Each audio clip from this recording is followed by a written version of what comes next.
Mantan istri, Bu Lydia dan Pak Hadi tampak kaget. Mungkin tak menyangka kalau Bu Hasna mengangkat mantan menantunya sebagai anak. Anis, Mas Reza tiba-tiba berteriak padaku. Rupanya sejak awal kamu memang bersekongkol dengan Mama untuk mengacaukan acaraku. Bu Hasna akan menjawab ucapan putranya. Tapi aku memberikan isyarat agar menyimak saja untuk saat ini. Ya, kali ini aku yang ingin maju. Aku sudah tidak ingin dianggap lemah karena hanya bisa diam.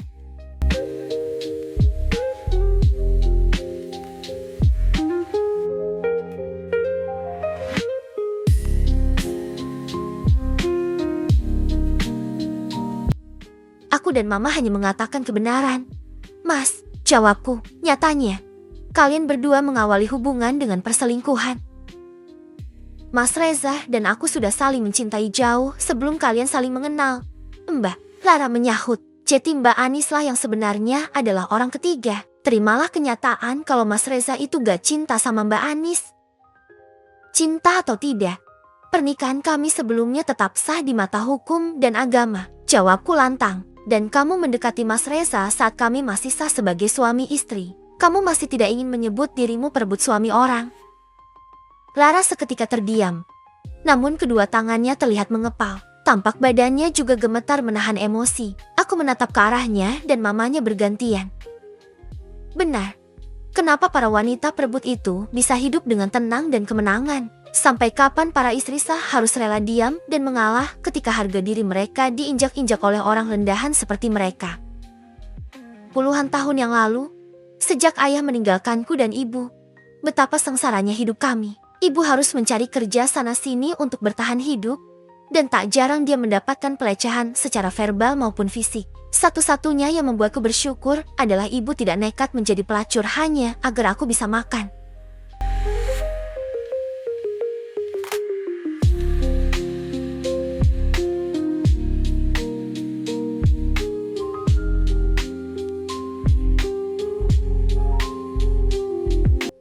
Dan suatu hari, wanita itu datang dengan wajah angkuhnya, memaksa ibu menandatangani sesuatu yang sekarang aku tahu jika itu adalah surat perceraian. Dia juga menghina kami habis-habisan, bahkan meludahi wajah ibu saat ibu mencoba untuk menolak tanda tangan.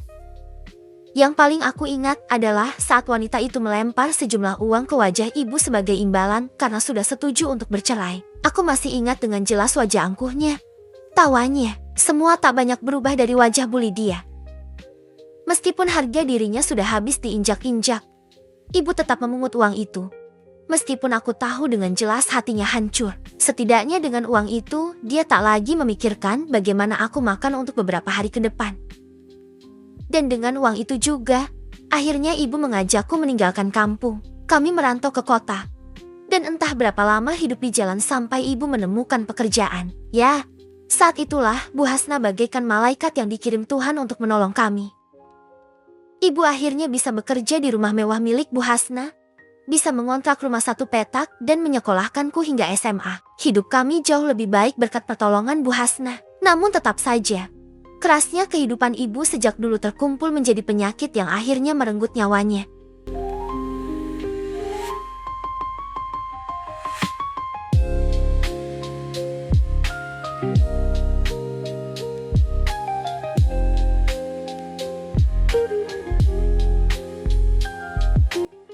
Anis, nanti kalau kamu menikah, pakai saja wali hakim. Tak perlu mencari di mana ayahmu, karena selamanya dia tidak akan mau mengakuimu.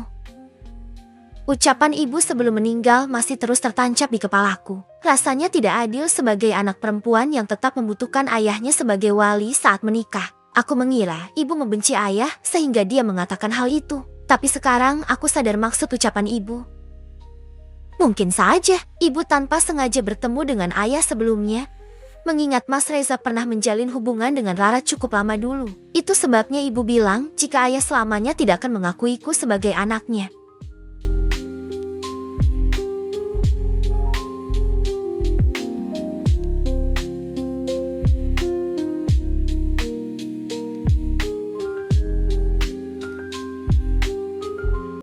Apapun itu, sekarang kamu sudah jadi mantan istri. Hanya mantan istri. Tiba-tiba Bu Lydia bicara, membelah putrinya. Apa yang bisa kamu sombongkan dari itu? Aku tersenyum miris sambil menatap ke arah wanita dengan make up tebal itu. Tentu saja, seorang ibu akan selalu membela anaknya, apalagi mereka punya tabiat yang sama.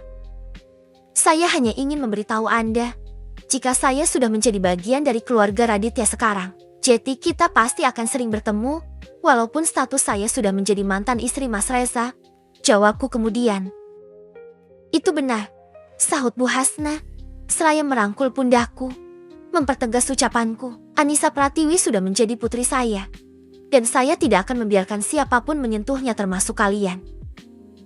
Hanya anak angkat, tetap tidak mungkin menggantikan posisi Reza sebagai anak kandung. Kan, Bu Hasna, jawab Bu Lydia. Dan Rara sudah pasti akan jadi anak Bu Hasna juga setelah menikah dengan Reza. Sepertinya Bu Lydia salah paham di sini. Ucap Bu Lydia lagi.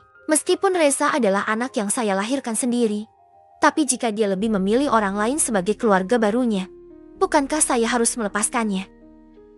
Mana bisa seperti itu, Bu Hasna, Pak Hadi ikut menimpali.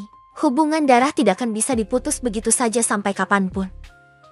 Tentu saja bisa, aku menyahut, sambil menatap ke arah Pak Hadi dengan senyum dan pandangan tajam. Bukankah Anda jauh lebih tahu tentang hal ini? Kedua mata Pak Huda seketika membola mendengar ucapanku.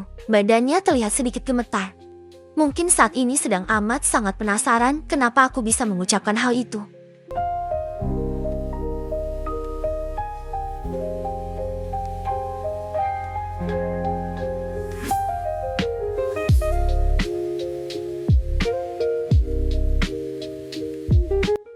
Dasar tidak sopan, sahut Bu Lydia. Apa Bu Hasna tidak akan menyesal membuang Reza dan memungut wanita tidak berpendidikan seperti ini?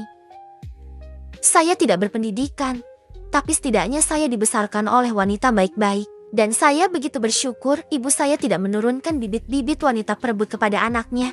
Jawabku. Kamu, Bu Lydia tak kalah gusar dengan Pak Hadi ketika mendengar ucapanku. Apa maksudmu?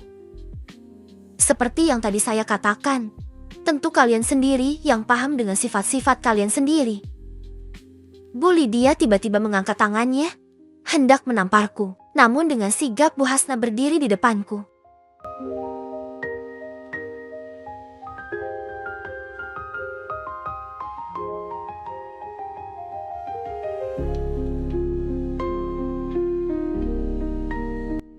Jika kalian berani menyentuh putri saya, akan saya panggilkan polisi sekarang juga, ucapnya. Bu Lydia seketika menurunkan tangannya, dan terlihat dengan jelas dia menahan emosi yang meluap-luap. Begitupun dengan Pak Hadi, yang tak bisa berhenti menatapku dengan gusar. Mungkin masih penasaran dengan ucapanku.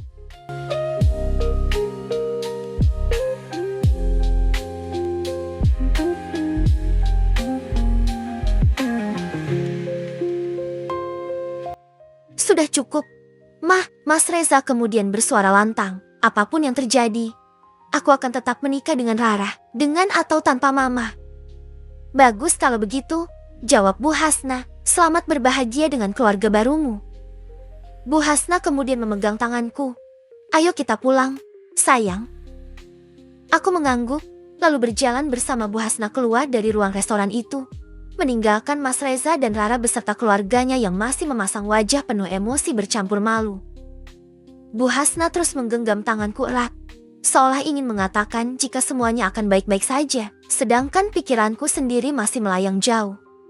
Aku tak menyangka, jika hari ini aku akan bertemu kembali dengan luka masa lalu, membuatku ingin membuat perhitungan dengan mereka semua. Ya, jika aku tak bisa membalaskan sakit hatiku, setidaknya aku ingin membalas sakit hati ibuku.